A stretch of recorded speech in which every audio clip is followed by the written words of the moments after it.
Hey everyone, and welcome to another video of the Buster Monkey. Today's video is something a little different from what I posted before. You'll see that I won't start exactly from scratch, but instead I have a pretty strong base already. But let's take a quick step back and let's try to analyze what does the title of this video mean. The simple answer here is that the goal of this video is to show you that any of your paintings, even if considered done, have still a lot of potential and have still a lot of things to say. The situation, the emotion, the atmosphere, the season in this case, the lighting and the mood can be changed over and over, and as a result you're gonna have a completely brand new painting. This sort of technique, first of all, it's super fun. It gives you a lot of space for designing, and in my case, push the shapes without caring too much about the structure because basically it's already there. Speaking of the painting, this particular one means a lot to me. It's the first one where I started to build things and conceive things differently, and it actually set the foundation on how I paint today. Also, to answer many of the questions that I receive about working in the animation industry as visual development artist, this is something I recommend you having on your portfolio. And you'll find yourself for sure doing it in any company for any movie or any project you're gonna work on. Okay, but it's time to jump in now. Way too much talking. This is a quick draw over that I did on the previous painting to quickly enhance the shapes and the design that I was trying to reach. The goal was to stay kinda like loyal to the original one in terms of structure. The mood was still relaxed, even if I wanted to go on the opposite palette, but I wanted to retain some warmth that I really like in the first one. As always, I start from the very far background. As you can see, I'm covering that mountain that I had before. I knew this was a foggy painting. This was gonna be a very foggy painting with lots of atmosphere. I had quite a few references that were kind of mimicking what I wanted to reach, but at this stage I was just following the sketch that you saw before on top of everything. I didn't know exactly what kind of blue I was gonna use, what kind of tone I wanted to reach, if I wanted to stay realistic and then push it at the end, or just starting already pushing it right now. But this was basically my workflow. It's not a cinematic painting or composition. I wanted to stay loyal to the first one, so I just wanted to cover everything with snow. I knew I wouldn't have covered anything with blur or create some strong action piece. So I wanted to stay clean. The focus was to have a nice color, have nice design on the trees, on those rocks, and the challenge was to make the waterfall. I had actually a cool reference on the waterfall that I tried to follow, at the same time be stylized. You'll be the judge of it.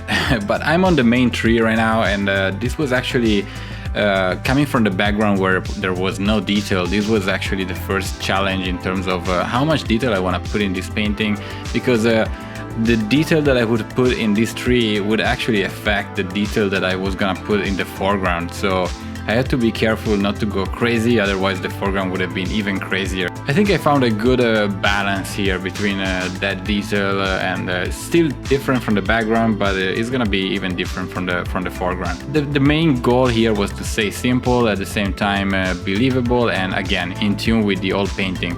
This is a very old painting that again, it's very important to me, and I kinda had also to understand how I was painting that. I was surprising myself, like, oh wow, how did I paint this? Does it ever happen to you guys? If you see something old and you have no idea how you did it. But as you can see here, I'm using lots of techniques that you guys saw also in some of my older videos. So lasso tools, also freeform.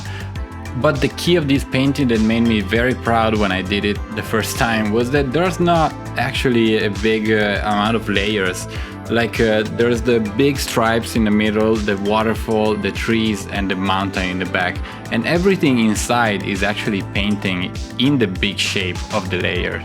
So to me that was like discovering things while I was going without actually dividing everything.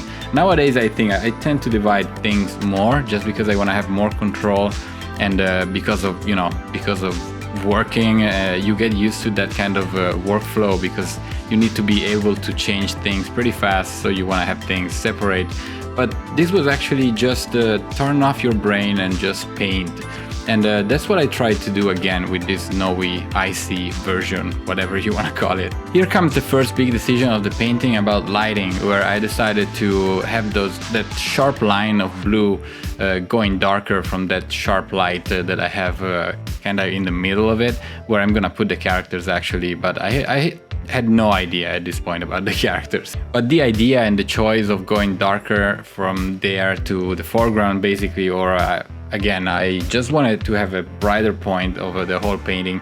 And also I knew that the waterfall and the river would have had a big impact on the overall look. So I decided that it was time to try to sketch the characters and place them, also because I would have worked around them. I was kind of happy with that. That was enough for me. The quick line work already did the job, and I jumped on the first part of the waterfall again because I didn't want to go too crazy on the big one already. So it was time to jump on that one. And you don't see it because the video is very fast, but I keep turning on and off the sketch. Okay, you saw that there, but the sketch that I had, because I see, yeah, I want to follow that, but at the same time, while I was painting the big shapes, I was figuring out that maybe sometimes I had to change it. And that's a good lesson in a way, that don't be forced to follow your original sketch sometimes. That's just an indication, as I keep saying, and things can change, things get better hopefully, and you'll be more happy later. Every time I was jumping on a new part of the painting, let's say now the waterfall or the foreground, I would have on top of everything a blue level in color and or multiply, just to start with the tone. Start with the tone of your new painting or the new lighting that you want to reach on top of everything, and then you paint on top of it. That will save you a lot of time because you have already a hint of your new version of the painting. As you should know about me by now is that when I get like a wall in front of me, I skip and I jump on something else. So I was having some troubles on that waterfall.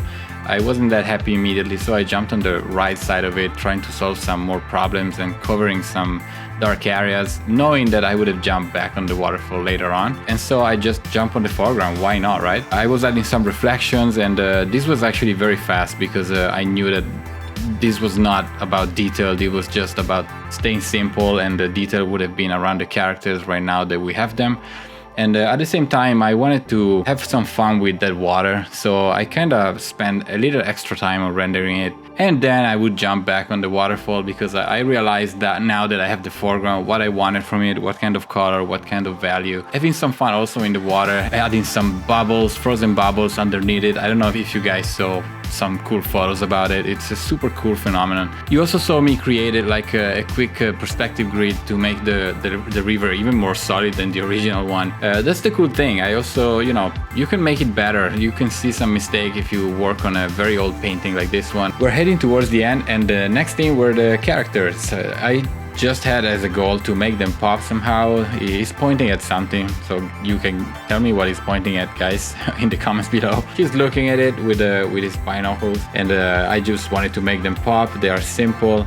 This is basically the storytelling side of this painting that also separates this from the previous one, the older version with no one. I just wanted to put some humans, someone doing something, and this was the perfect opportunity to put some explorers. They are very simple as a rendering. They have just a bouncing light on the bottom and a little bit of harsh light from the right, super strong from the sun, from the source, and that's it. That's really it. This is basically the end of the video. At the end, I'm not doing much, if not maybe desaturate a little bit the overall thing and mask them out to keep them very poppy and saturated because they are very small anyway.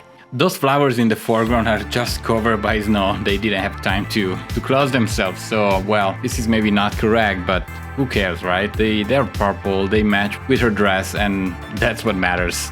They're strong flowers, okay? Alright, this is it everyone. I hope you enjoyed it, but let's do a little game here. Try this with one of your paintings. Tag me and let me know, let me see your work, and since I'm planning to do more of these kind of videos, why don't we just see your work as well in that video? Let me know what you think, either on Instagram, Twitter, wherever you want. You're completely free to redesign your work. Don't go on this note, just do whatever you want. Change the light, change the season, change the design, whatever you want of that same location.